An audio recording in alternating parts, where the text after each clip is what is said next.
All right. Here we go, back again on the other side of the coin. All right, we are back again on the other side of the coin, ladies and gentlemen. And wow, what a news we've got ready for you. Honestly, this is incredible. Forget about London being blue. I think Europe is blue. The 2021 Ballon d'Or nominees are here.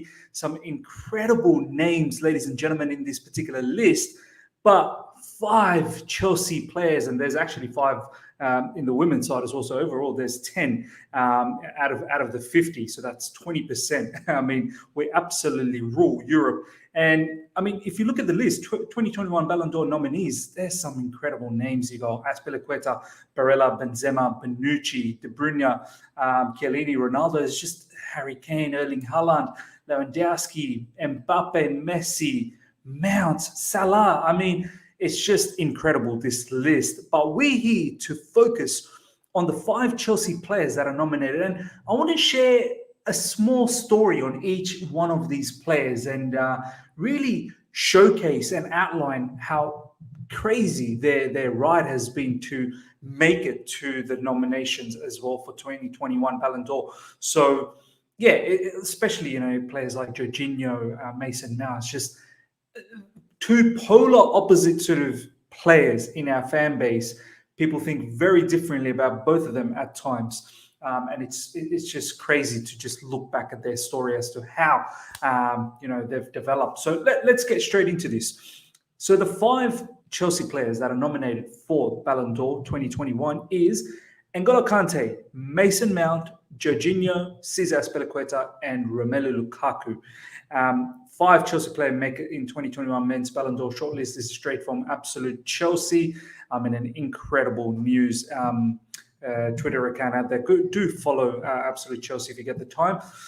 Let me just go through what Jorginho had to say as well for this Ballon d'Or nomination. To be among the top 30 players in the world, it is to look back and ensure that everything my family and I went through was worth it. I always dreamed of being a football player. All right. Let's take the time now to go one by one, each of these particular nominations. Let's just explore their story a little bit, right? For the past, season and a bit. Let's start with N'Golo Kante. I mean, the man was a monster, especially in the Champions League. I believe there was, 3 or 4 man of the match, or 3 back-to-back man of the match. I'm pretty sure semi-finals, first leg, second leg, and also in the final where he ended up being pretty certain he was man of the match there.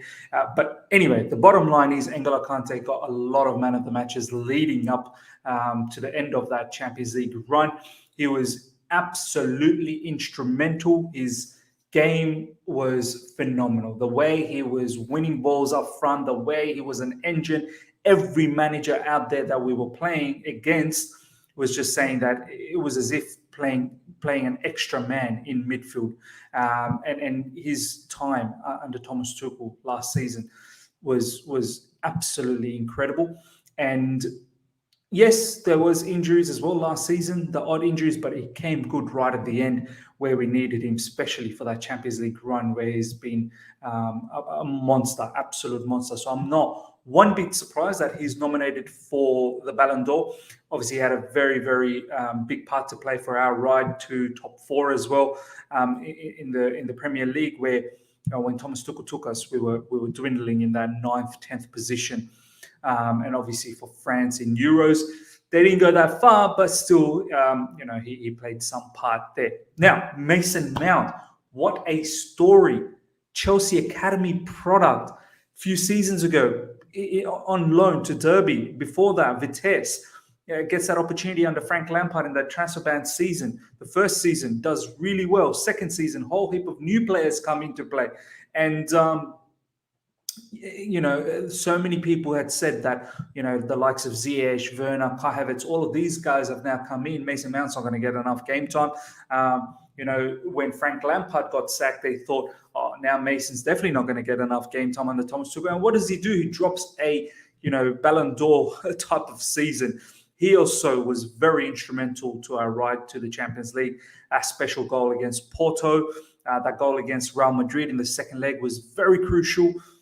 And his energy, his intensity, we all know what he's good at: pressing, counter-pressing. And there was some decent assists as well last season in the Champions League, in the Premier League. Under Thomas Tuchel, he was banging in goals last season. So what a ride from Mason Mount. What a story. Academy product. I'm pretty sure he's apparently the first Academy product since John Terry to be nominated for the Ballon d'Or, which is incredible achievement. Now, Jorginho, ladies and gentlemen, if there was a bigger story, a comeback story than this, I mean, this is such an inspirational story. If Mason Mount's story is inspirational, this is just as much inspirational. Jorginho, I mean, booed by his own fans under the Sarri season, deemed as Sarri's son. Under Frank Lampard as well, he started well, but then soon he was absolutely left behind. The whole loan DM situation exposed his game.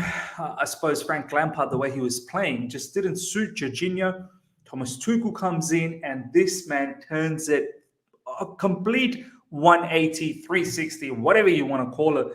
Jorginho under Thomas Tuchel just found a new lease of life, and it's just been a boss in the double pivot role. He was incredible as well in the run to the Champions League last season. But it's not just the Champions League.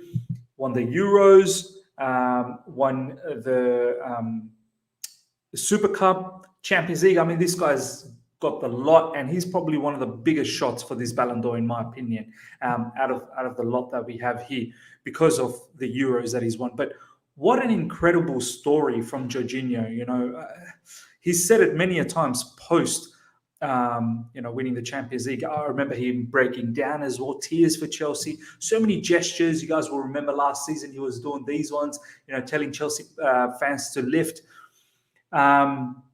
Just the adversity that Jorginho had to face being in this Chelsea football club, and to turn it all around to what it is now.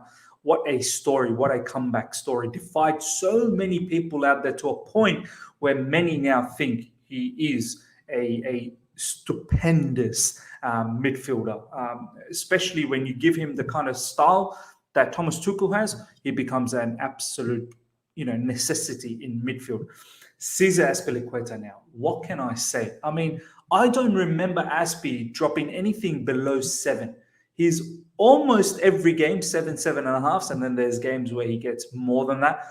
Chips in with assists. He, once again, by age, seems to get better and better. Every time we keep thinking that there is no way he's going to continue on, he just keeps defying the age factor, gets better and better. Once again, big part in last season's drive towards top 4, and also a huge part in the Champions League, playing in RCB, right wing back. At times he even played as a left back, left wing back, you name it, he can do it all.